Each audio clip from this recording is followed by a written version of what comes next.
Hello everybody and welcome back to SkySaga Alpha 9. We're over here on the tutorial island and it's time for another tutorial. So today we are going to be looking at flip-flops. So what a flip-flop, yes, flip-flop. So more specifically a toggle flip-flop. Now what a toggle flip-flop is a thing that takes a singular input like the pressure plate that I have in front of me. And when I stand on this, you'll see that our door disappears.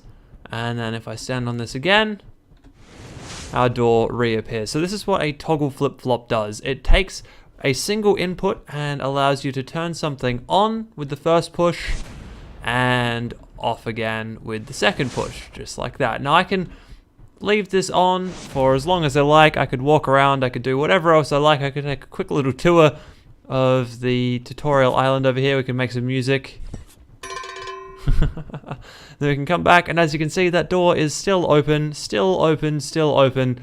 And then of course I step on this pressure plate, I will see the door again. Now the reason this is useful is for pretty much exactly what I've got set up here. So I've got one pressure plate set up here, so I can step onto this pressure plate and the door will open, and then I can walk on through, hit the second pressure plate, and the door will close. So the door is kind of self-closing behind me, but it also means that I can do this at any length of time I wanted to. So rather than have it set up with a delay where, you know, after 10 seconds of standing here doing nothing and just talking and waving my arms about, the door would close again, I can just kind of stay here for as long as I like until I hit this next pressure plate, and bam, the door comes back again. So it's a perfect little lock system, or perfect little door shutting system that just works as you need it to, and without relying on timers and things that can be inaccurate. This will of course just keep the door closed when you go through. So this is actually not a bad circuit to design. So to build this circuit, all you're going to need is one latch that we saw yesterday, 3 AND gates and 4 NOT gates, and you've got an input of some description. You can have a number of inputs if you really want to. This doesn't really matter too much. And then of course an output. Now optionally you can add a 0.5 second delay. Now the reason we're going to talk about that is because this circuit is a little bit twisty and turny. So as you can see down here, these are all the Lumo gates that I have used to get this thing set up. And if we have a look at the actual wiring involved here, the wiring gets a little bit messy. And as you can see, this first section here is kind of the rising edge pulse that we built before, but it has an extra link attached to it. I think that's just because of the new update, and also that this circuit works a lot faster than the shooters that we were using the other day, the dart turrets, sorry, that we were using the other day.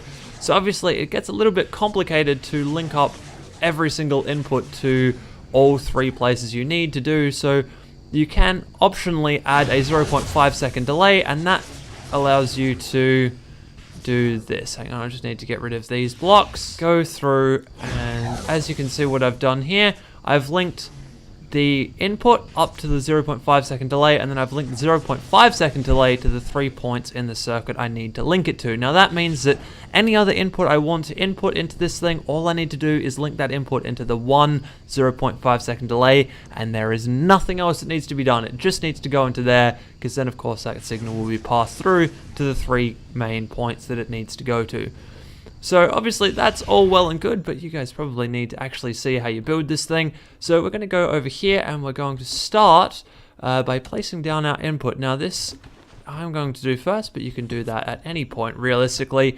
Then we're going to need 3 of our NOT gates in a line. So this is very, very similar, as I said before, to the pulse input, the rising edge pulse that we did in a previous tutorial, which is why I said it was quite an important little thing to use. So once again, we want to link our 3 of these together in series like this, and then link that guy into the A section of the AND gate. So that's this guy linked to that guy linked to there, this guy linked to the A section of this AND gate.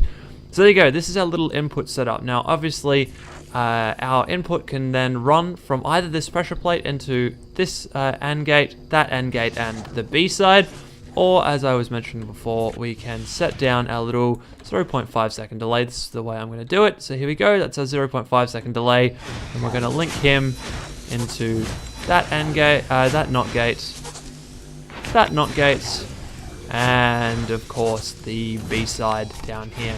So there you go, this is our little pulse extender setup, or our rising edge pulse setup. Now the next thing we're going to do is actually build the latch module now. The flip-flop module, which is based on the latch. So the latch is the first thing we're going to place down.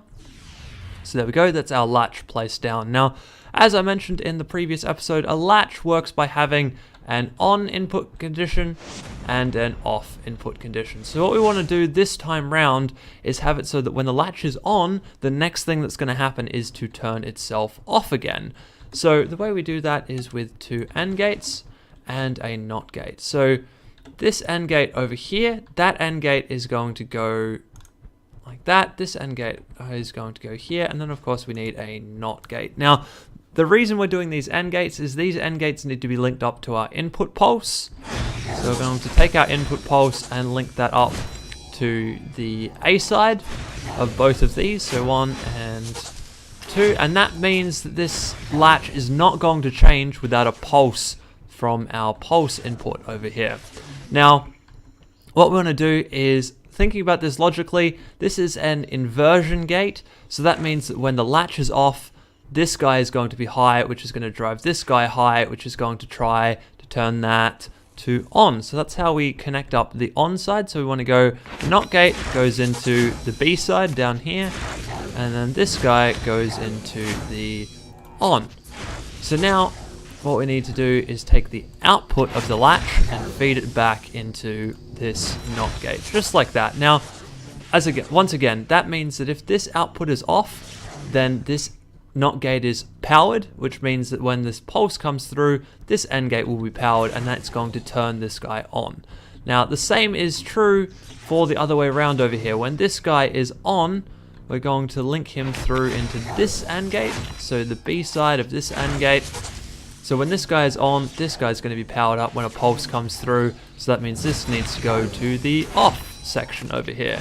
So there you go. This is a very, very messy little web with lots of little interconnections, as you can see, around the place. But basically what's happening here is we're using the output of the latch to determine whether or not the latch needs to change, or determine which way the latch needs to change, as I mentioned. So like I said, when this guy is on, comes into here, turns this guy on when the pulse comes through, and then turns the latch itself off. Now, finally, the output device, we're going to just place down a door for this one. So here we go, placing down the door, and we're going to just link that directly off the latch here. And then of course the final step is to link any and all inputs you want into the 0.5 second delay. Now here we go.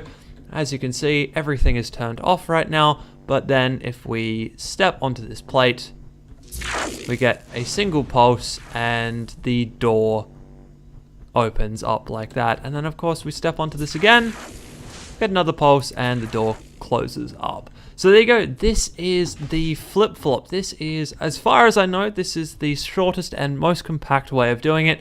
The wiring does get a little bit tricky, but of course this video is rewindable if you need to go back and have a quick look at how all of this stuff is linked up. But if you just think it through, when this is on, you want to turn it back off again, and when it's on, you want to when it's off, you want to turn it on. That's how this essentially gets wired up.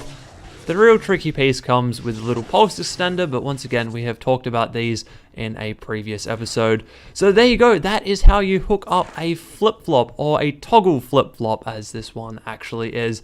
So I hope you guys have enjoyed that. I'm sure this is going to be useful to a whole lot of you out there, and I will see you in the next episode.